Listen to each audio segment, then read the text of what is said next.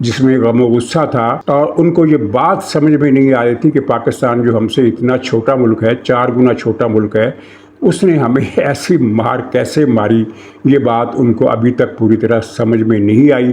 ظاہر ہے وہ 1971 کے خیالوں میں 1971 کے بعد پاکستان کی فوجی اعتبار سے کایا کلپ ہو چکی ہے۔ اب پاکستان روایتی فوجی قوت نہیں رہا، اب پاکستان غیر روایتی فوجی قوت بن گیا ہے، جسے بھارت پر بالادستی اور برتری حاصل ہے۔ اچھا، دوسرا پیغام انہوں نے یہ دیا کہ اس جنگ میں یہ صرف فوج نے نہیں لڑی، یہ پوری قوم نے جنگ لڑی ہے، اور پوری قوم نے، سیاسی جماعتوں نے، نوجوانوں نے، میڈیا نے، سب نے یہ جنگ لڑی، ہمارا ساتھ دیا، اور سب مبارکباد کے مستحق ہیں، اور ان سب کے رویے نے، ان کے تعاون نے فوج کے حوصلے کو بڑھایا ہے۔ اچھا، اب پی ٹی آئی والے اس میں سے یہ میسج نکال رہے ہیں کہ دراصل یہ اعلان ہے کہ پی ٹی آئی کے لیے مستقبل قریب میں گنجائشیں پیدا ہونے والی ہیں۔ دلیل کیا ہے؟ دلیل یہ ہے کہ پوری قوم کا شکریہ ادا کیا گیا ہے، پوری قوم کو خراج تحسین پیش کیا گیا، اور پوری قوم میں پی ٹی آئی بھی شامل ہے۔ تو بھائی پوری قوم میں تو پھر ٹی ٹی پی بھی شامل ہے، تحریک طالبان پاکستان، وہ پاکستان کے شہری ہیں یا شہری تھے۔ وہ ایک تو وہ عناصر ہے جو افغانستان کے طالبان بھیجتے ہیں، افغان باشندے، افغان شہری، لیکن جو T T P Pakistani component ہے وہ تو پاکستانی ہے، تو پاکستانی قوم میں پھر وہ بھی شامل ہوا۔ تو اس کا مطلب یہ ہے کہ ٹی ٹی پی کے لیے بھی گنجائش نکل رہی ہے۔ تو یہ پی ٹی آئی والوں کی عقل اور فہم کی حالت ہے کہ وہ چونکہ پوری قوم کا شکریہ ادا کیا ہے، لہٰذا پی ٹی آئی کا بھی شکریہ ادا کیا ہے۔ چنانچہ جس کا شکریہ ادا کیا جاتا ہے اس کے ساتھ نرم سلوک کیا جاتا ہے۔ چنانچہ پی ٹی آئی کو بھی گنجائش ملے گی، اس کے ساتھ نرمی ہوگی، اور عمران خان باہر آ جائیں گے۔ یہ ہے اندیشہ ہے، جس طرح ایک ہوتا ہے نا اندیشہ ہے دور دراز، تو یہ خوش فہمی ہے بہت ہی دور دراز والا ماجرا ہے، اور یہ وہی ماجرا ہے کہ مگس کو باغ میں جانے نہ دیجو کہ ناحق خون پروانے کا ہوگا، تو اس قسم کا معاملہ ہے۔ اور اس معاملے کا پس منظر، اس خوش فہمی کا پس منظر وہ اطلاعات ہیں جو پی ٹی آئی ہی کے کچھ عناصر نے گھڑی اور ان کو پھر پھیلایا کہ فوج کے عمران خان سے مذاکرات چل رہے ہیں۔ بلکہ میں نے ان کے کچھ نشریے دیکھے جن میں یہ لکھا ہوا تھا کہ فوج کی طرف سے عمران خان کو پیغام مل گیا ہے، عمران خان کے جواب کا فوج کو انتظار ہے، لیکن عمران خان تو ڈٹا ہوا ہے، عمران خان کو جواب دینے کی جلدی نہیں ہے۔ یہ ساری عمارت ریت پر نہیں بلکہ پانی پر کھڑی کی گئی ہے۔ اب اس کے بارے میں کیا کہا جائے؟ نہ کوئی مذاکرات ہو رہے ہیں، نہ کوئی فوج کا آدمی کو میسج لے کر گیا ہے، نہ کوئی یقین دہانی کرائی گئی ہے، نہ کوئی پیش رفت کی گئی ہے، نہ کوئی پیشکش کی گئی ہے کبھی اس کا جواب کا انتظار ہو۔ تو بھائی 9 مئی کا جرم جو ہے وہ ناقابل معافی ہے، اور ایک رسمی فکرہ ہے لیکن اسے دہرائے بغیر کوئی اور صورت نہیں۔ وہ یہ ہے کہ جو بہت بڑا نو پی ٹی آئی کو کہا گیا تھا بہت پہلے، وہ اب بھی باقی ہے۔ نہ صرف یہ ہے کہ باقی ہے بلکہ اس کا سائز اور بھی بڑا ہو گیا ہے، کیونکہ پی ٹی آئی نے حالیہ عرصہ میں جس طرح 9 مئی کے واقعے کو فالس فلیگ آپریشن قرار دیا، اور یہ دوسرے لفظوں میں صاف الفاظ میں یہ کہا کہ یہ تو ایک سازش تھی جو فوج نے کی پی ٹی آئی کے خلاف، اور تمام فوجی تنصیبات پر 265 یا 260 جتنی بھی فوجی تنصیبات تھیں ان پر حملے خود فوج نے کیے۔ اور حالانکہ پوری قوم کے سامنے وہ بے شمار ویڈیوز آج بھی موجود ہیں، وہ یوٹیوب پر بھی موجود ہیں، وہ ٹک ٹاک کے ٹویٹر کے ریکارڈ پر بھی موجود ہیں، لوگوں کے پاس ڈاؤن لوڈ شکل میں بھی موجود ہیں۔ اس ریکارڈ کو آپ کیسے محو کریں گے جن میں یہ نعرے لگاتے ہوئے دکھائی دیتے ہیں کہ چلو جی ایچ کیو، چلو کور کمانڈر ہاؤس، وہاں جا کر آگ لگا دیں گے، فلاں جگہ پر ہمارا قبضہ ہو گیا، اور اب ان کو ہم مزہ چکھائیں گے، انہوں نے عمران خان کو ہاتھ لگایا ہے، اب ان کے ہاتھ ہم توڑیں گے، ان کی پتلونیں ہم اتاریں گے۔ تو یہ سارا فالس فلیگ آپریشن تھا جو پی ٹی آئی کے ساتھ کیا گیا۔ تو پی ٹی آئی کی اس پالیسی نے جتنا نقصان پی ٹی آئی کو 9 مئی کے حملوں نے پہنچایا، اتنا ہی نقصان پی ٹی آئی کے اس پھر بیانیے نے پہنچایا کہ یہ فالس فلیگ آپریشن تھا جو پی ٹی آئی کے خلاف فوج نے کیا۔